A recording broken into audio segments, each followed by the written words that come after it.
Wala nang maraming paligoy-ligoy pa, diretso sa punto na. Maiksi lang ang komentaryo, pero diretso sa punto. Maraming kuro-kuro, may tiwali, may totoo. Dito, sa puntong diretso tayo. Punto, diretso. Okay, mga kabunyog, nagkagulo ang mga DDS at pro-Marcos sa Austria. Ha? Muntik nang magkaanuhan. Mabuti may nakapagpigil. May nag-forward sa akin na video. Ito kasing mga DDS nag-rally. Mga DDS nag-rally doon sa Austria. Sa may simbahan, nandun si Harry Roque. Nandun si Harry Roque. Ngayon, nagra-rally sila doon sa Vienna yata yun, sa Vienna, sa isang doon. Panawagan nila Marcos resign. Siyempre si Harry Roque, alam naman natin si Harry Roque, ang tawag nga kay Marcos bangag eh. Ngayon, kukunti lang naman sila, kaya lang siyempre maiingay. Siyempre may mga loyalista rin talaga ng Marcos doon. Nakita yon, tapos nakita nila Marcos resign, galit yung mga nagkumprontahan ngayon. Nagkumprontahan. Lalo pat nandun si Roque, mainit talaga yung dugo ng mga doon, ng mga anti-Duterte kasi si Roque. Si Roque, sinusuka ng mga ng mga anti-Duterte. Tapos si Roque pa mismo yung maingay doon na namumuno doon sa mga nagrarally para sa pagpaparesign kay Marcos.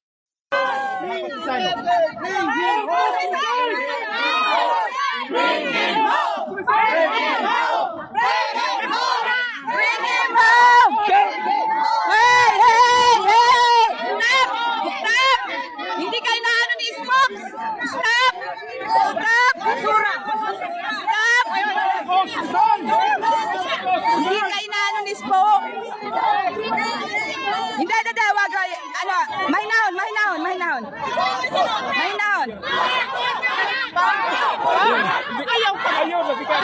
Mahinahon lang, mahinahon.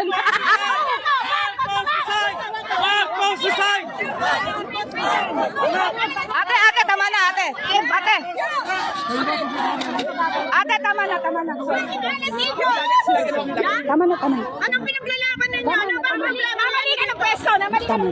Kayong mali. Tama na. Hindi, nawad ko lang.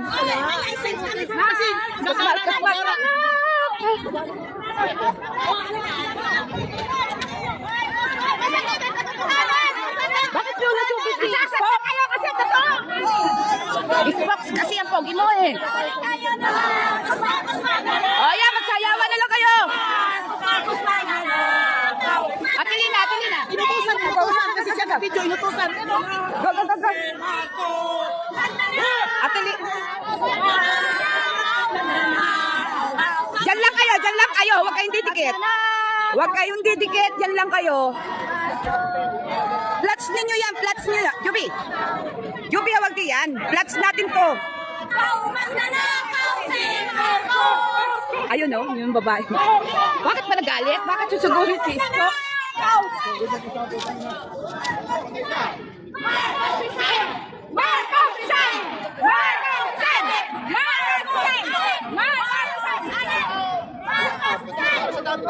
Ieva! Atilina, huwag pupunta doon.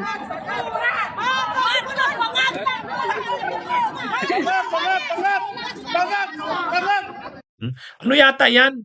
Sinabay doon sa March 11, yung 1 year na anniversary ng pag-aresto kay Duterte at pagdala sa ICC, nag-rally rin yung sila Roque doon sa Vienna, sa Austria. At ang panawagan nila, Marcos resign. Kumbaga, ano yan doon. Kaya lang, yun na nga, syempre, nagpang-abot sa kayong mga pro-Marcos din.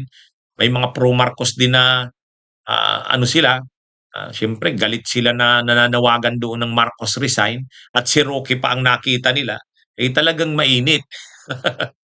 Mainit yung sitwasyon. Mga kabunyog, mga kababayan. Kaya, makikita mo sa video, sila, nagsasagutan. Mabuti nilang may mga umawat. Pero kung naging naging mainitan yung balita sana tayo. Kakahiya naman sa atin. Ano? Eh, ito kasing si Roque pagulo doon sa Austria, eh. Siguro dapat mai-consider din 'yan ng ano, mai-consider din 'yan ng, gobyerno ng Austria doon sa pina-process na political asylum ni Roque. Eh, kasi habang nandun si Roque talagang ano 'yan, ah, magsasagawa 'yan ng mga rally doon ng mga pro Duterte. Kahit kokonti lang sila, maingay 'yan, magiging maingay 'yan dun si Roque. Ito namang mga actually, maraming nagme-message sa akin na mga kababayan natin sa Austria, ang sinasabi nila, "Attorney, iirita kami dito kay Roque. Talagang ayaw namin ito dito sa Austria." Hindi, sa totoo lang, ah, yung mga kakampigs diyan at saka mga pro Marcos, yung mga anti-Duterte diyan, kumbaga sa kanila, alam nilang may mga pro Duterte rin na Pilipino sa Austria. Okay, ano na sa kanila yan, naunawaan nila yan. Kumbaga, natuto na silang tanggapin yan na may mga diehard din na Duterte supporter sa Austria. Mayroon ding mga kakampings, mayroon ding pro Marcos. Kumbaga, pag eleksyon, nagkakampanyahan na lang yan. Kaya lang, ang hindi talaga nila matanggap na si Roque ay nandun. At nangunguna dun sa mga Duterte supporters ang ingay-ingay na, kung ano, kumbaga uminit ang sitwasyon, eh.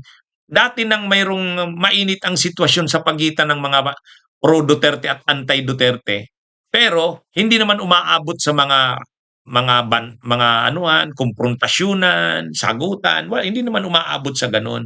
Pero ngayon kasi mainit yung dugo ng mga anti-Duterte kasi nakikita nila si Roque at ang ingay-ingay pa ni Roque, binabastos siyempre si Marcos, si Leni, o yung mga kalaban ng Duterte. Kaya parang iniisip nitong mga kababayan natin sa Austria, ayaw namin na nandito si Roque sa Austria.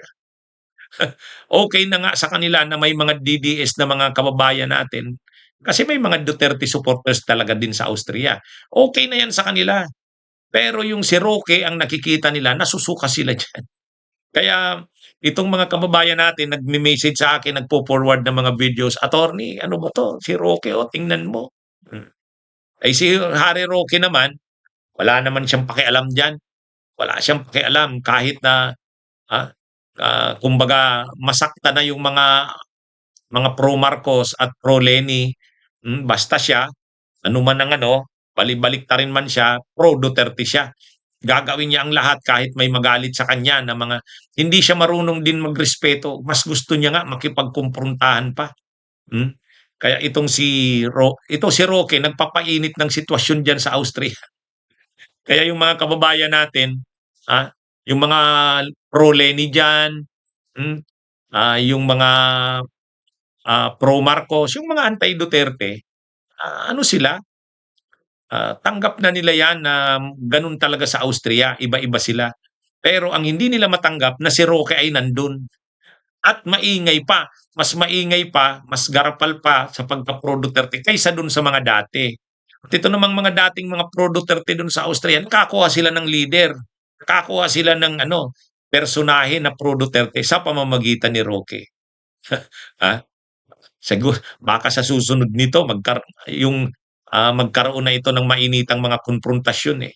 Kasi yung nakita natin sa video, hindi naman nag-anuhan lang, bitaw lang ng mga salita pero napigil naman, napaghiwalay naman sila.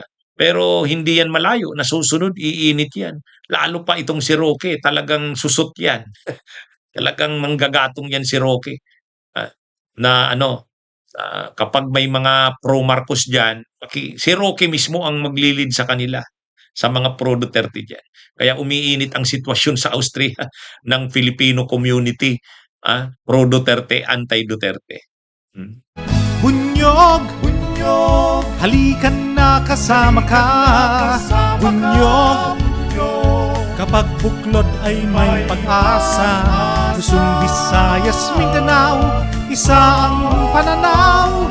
Sa bagong Pilipinas ang bunyog isisigaw. Bunyog, bunyog, bunyog.